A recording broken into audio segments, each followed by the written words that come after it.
आज भागवत के महत्व में आप इतना जानें कि 88,000 ऋषि कथा श्रवण करने के लिए श्री सूत जी के आश्रम में विराजमान हो रहे हैं। क्यों पहुंचे? तो कहा अपना चैन खो बैठे हैं ऋषि मुनि, शांति खो बैठे हैं। ऋषि मुनियों को शांति और चैन नहीं है।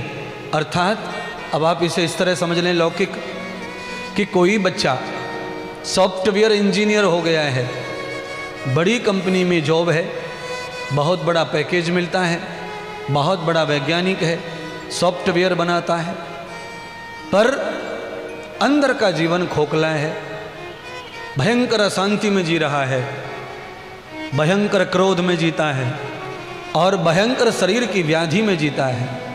कलयुग में आज के समय पर हर एक वर्कर बहुत बीमार है। और कौन सा वर्कर?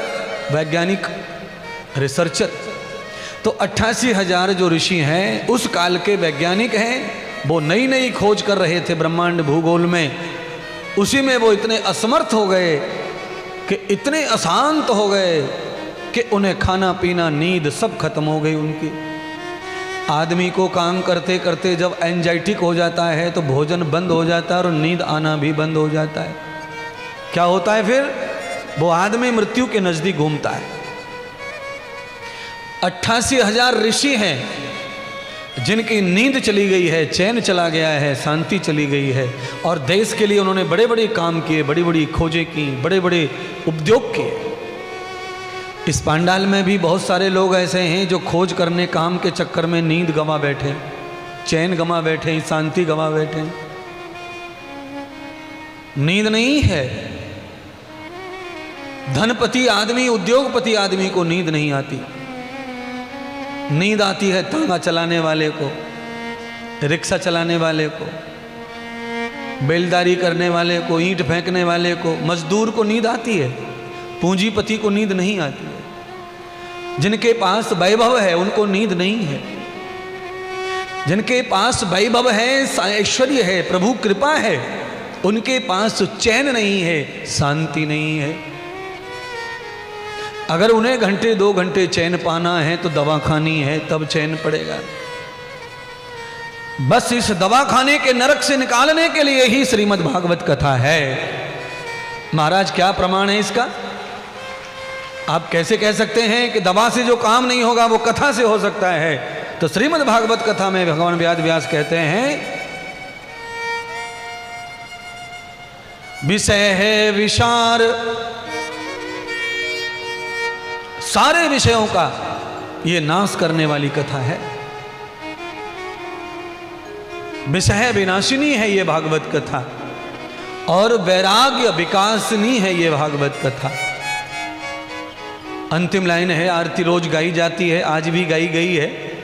शुभ औषधि हरि चरित्र ज्ञान की, आरती अति पावन पुराण की, धर्म भगति विज्ञान कान की, आरती अति पावन पुराण की।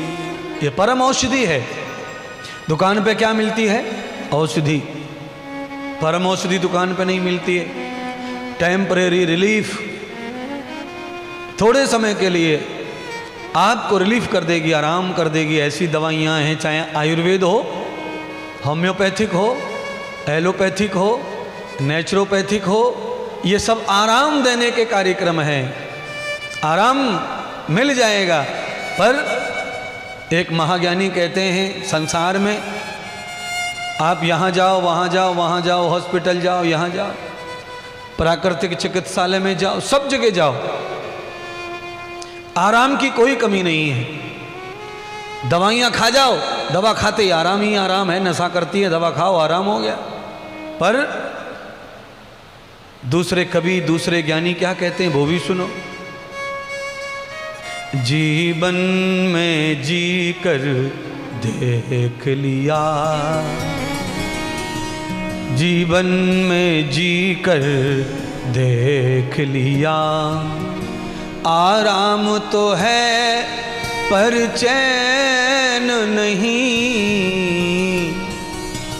जीवन में जी कर देख लिया, आराम तो है पर चैन नहीं। और ये सत्य है, चैन नहीं मिलेगा। तो चैन कहां है? चैन है कहां?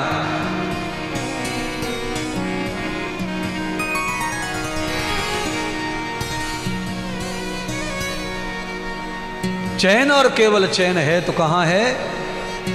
भगवत शरण में चैन है, सत्संग में चैन है। वेताम वेदो गताम पुण्याम, जिनका पुण्य आज उदय हो गया है, प्रकट हो गया है, वो गांधी मैदान में जाकर बैठ गए, कथा श्रवण कर रहे हैं। और देखो इतनी जल्दी रिजल्ट आ जाता है, चैन पड़ जाता है। कैसे बैठे हो देखो, है इसको चैन कहते हैं। बेचैनी खत्म हो चुकी है और अभी तो शुरुआत भी नहीं कथा की पूरी तरह से। अभी तो केवल ठंडा ठंडा रुई का फोवा घुमाया जा रहा है घाव के ऊपर, अभी दवा भी लगाई नहीं है, इंजेक्शन भी ठोका नहीं है, अभी तो ओवर होबलिंग चल रही है, साफ सफाई। महात्मा इंद्रदेव जब इंजेक्शन भरेंगे ना और ठोकाई करेंगे कमर के पीछे, तो महाराज ऐसी निद्रा आवेगी रात को कि सुबह उठाने वाले उठाएंगे तब ही नींद खुलेगी। क्यों? चैन पड़ जाएगा, चैन। तो महाराज जल्दी करो, देर मत करो, इंजेक्शन जल्दी लगाओ, हम बड़े बेचैन हैं महाराज। आप जो सोच रहे हैं मैं खुद ही कह लेता हूं, क्योंकि मुझे मालूम है सब लोग स्वार्थी हैं, मतलब का माल सबको जल्दी चाहिए। चैन सबको चाहिए, सब बेचैन बैठे हैं। पूरे जामताड़ा में क्या, पूरे झारखंड में चले जाओ, किसी भी घर में चैन नहीं है, सब बेचैन है। बूढ़ी अम्मा को देख लो बेचैन, बीच वाली मम्मी को देख लो बेचैन, और कल परसों जो बहू आई है टकाटक जवान, बेचैन, चैन ही नहीं है उसको, है पैर नहीं टिक रहा है नई बहू का, बेचैनी में परेशान है। भाई क्या लोड़ है तेरे ऊपर, तू क्यों परेशान है, क्यों नहीं कथा सुनती चुपचाप? यावते त्वयाम पापान कृतश्चम, छोटे छोटे पाप भी आदमी को कहीं आराम से बैठने देते नहीं है। प्रपंच है ये, प्रपंच। प्रपंच पाप से ही बढ़ता है, प्रपंच में पाप बढ़ता है तो प्रपंच बढ़ता है। और जब ये दोनों बढ़ते हैं तो बेचैनी बढ़ती है, अशांति बढ़ती है, रोग बढ़ते हैं, व्याधि बढ़ती है, और अकाल मृत्यु आ जाती है, और अकाल मरण हो जाता है। फिर ठन ठन गोपाल, हाथ में क्या लगा, हाथ में क्या लगा, कुछ ना लगा, ठन ठन गोपाल लगा। और महात्मा इंद्रदेवेश्वरानंद जी आपके लिए आए हैं, किस लिए? क्योंकि आपको भी महात्मा ही बनाना चाहते हैं। आत्मने प्रतस्थायो, आत्मा तो है ही आप पहले से, अब आपको महात्मा बनना है। और महात्मा बनने के लिए क्या करना है? तो भागवत का महात्म धारण करना है हृदय में।